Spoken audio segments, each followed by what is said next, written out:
Hello and welcome to the newscast. This is Daniel Choy for this Sunday evening's edition of Arirang News.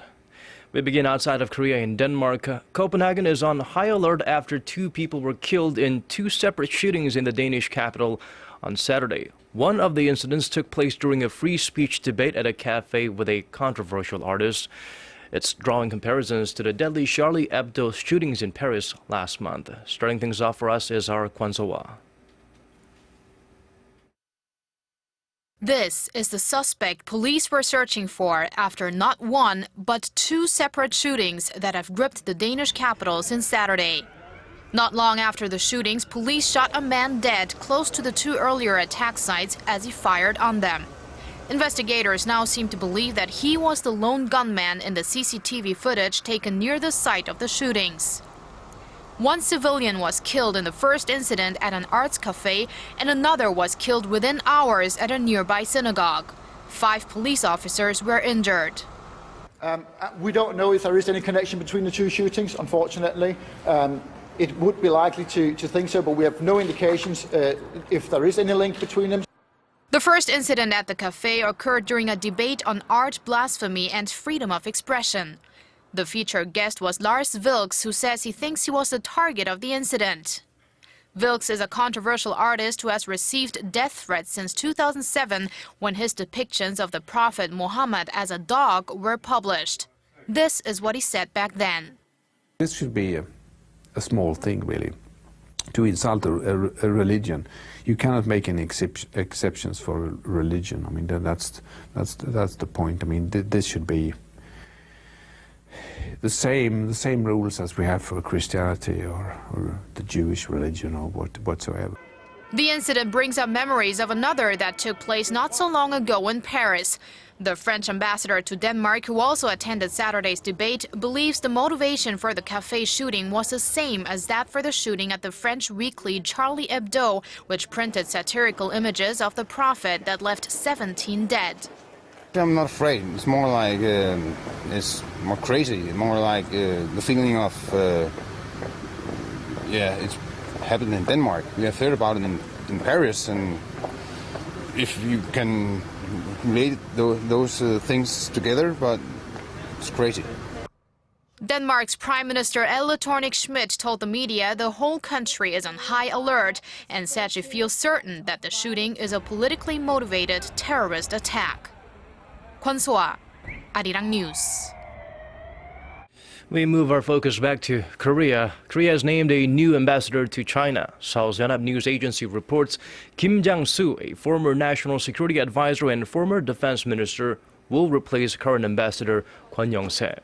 The decision is likely to raise some eyebrows in Korea as it marks the first time that an official with a military background has been tapped for that post since 1992. That's when Seoul and Beijing established diplomatic ties. The 67-year-old Kim served as the national security advisor from March 2013 to May 2014 and as the defense chief from November 2006 to February 2008. And as part of continued efforts to normalize diplomatic relations between South Korea and Cuba, the governments of the 2 countries have agreed to work on setting up a cultural exchange channel. The announcement was made during an international book fair in Havana attended by a Korean delegation of officials, novelists, and poets. On Friday, the head of the Cultural Affairs Bureau at the Foreign Affairs Ministry, Kim Dong-gi, met with Alfredo Ruiz Roche, Director General for External Relations at Cuba's Culture Ministry. The 2 discussed exchange programs for artists and young people and other projects. Foreign Minister Yoon Byung-se said earlier this week, Seoul will seek to improve relations with Cuba as Cuba moves to promote ties with countries in Central and South America.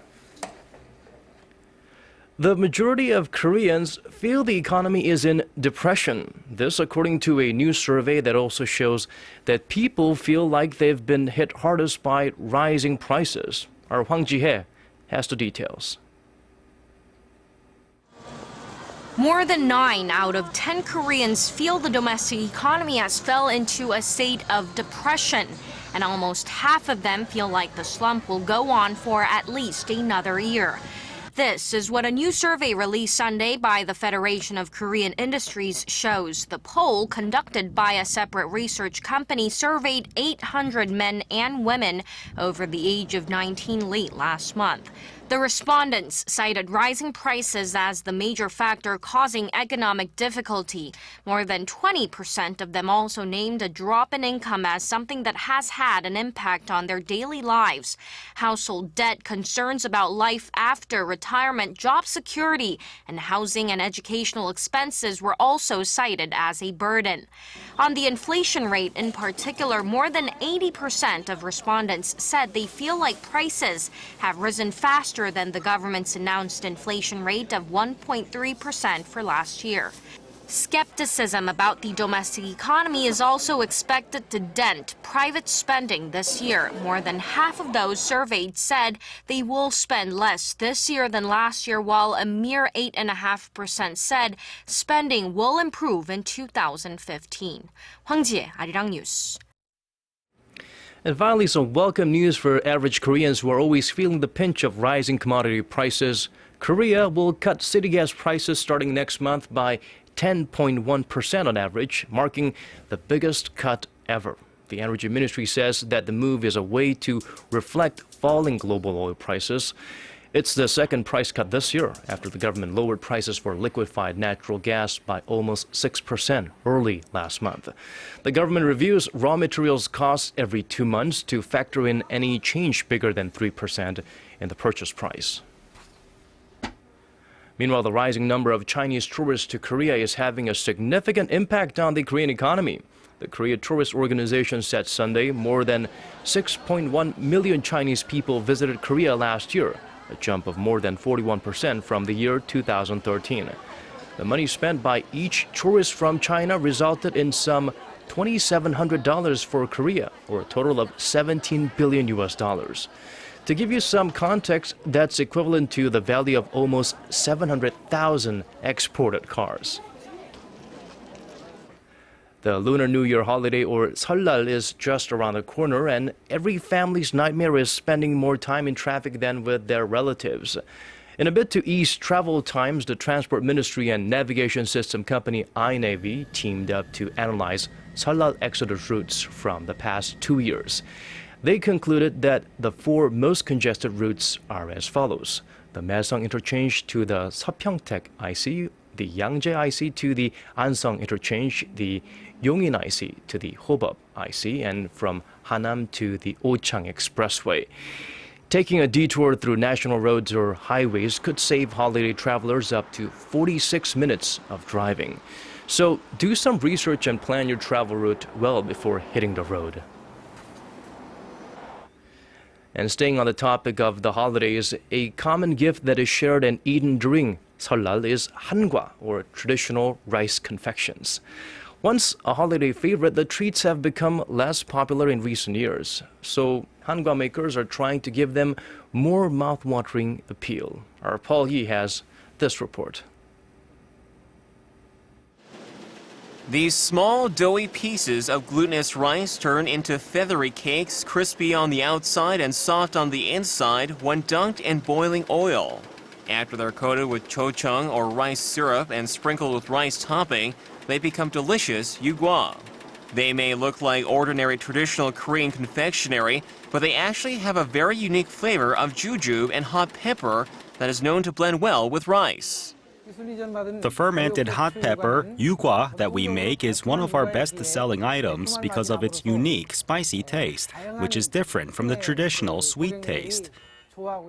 The idea for this special recipe was provided by a local agricultural research service. And fresh agricultural products for the ingredients are locally grown, an added bonus for some. As we have gotten positive reviews for our newly developed hangwa with hot pepper, grape, and jujube flavors, we're planning to diversify and expand our product lineup. As the Lunar New Year holiday nears, hangwa makers are busy trying to promote the unique taste of their products while preserving their traditional qualities. Paul Yi, Arirang News. Moving on to the cinematic world, at the Berlin Film Festival, the 65th one to be exact, dissident Iranian filmmaker Jafar Panahi has won the Golden Bear for his Tehran road movie, Taxi. Panahi has been actually banned from making films since the year 2010. In Taxi, he offers a glimpse of life in Tehran as he drives through the streets, capturing conversations with his passengers.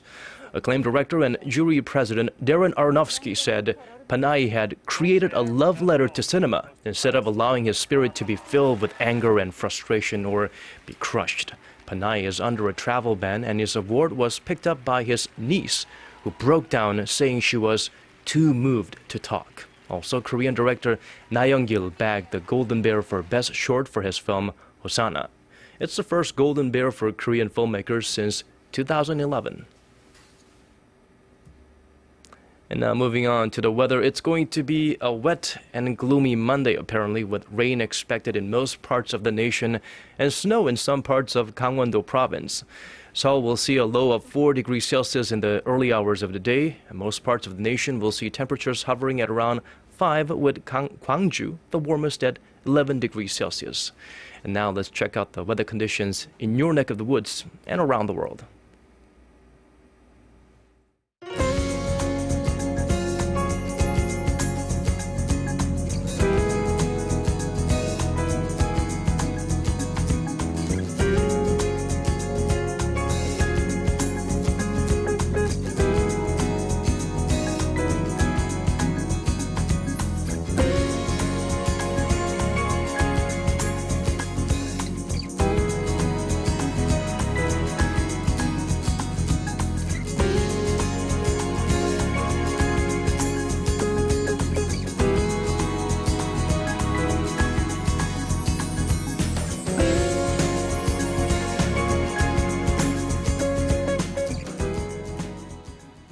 We've come to the end of our newscast. That's all we have for you at this hour, but we do have more coming up at 10 p.m. Korea time, so do join us then. For now, thank you very much for watching.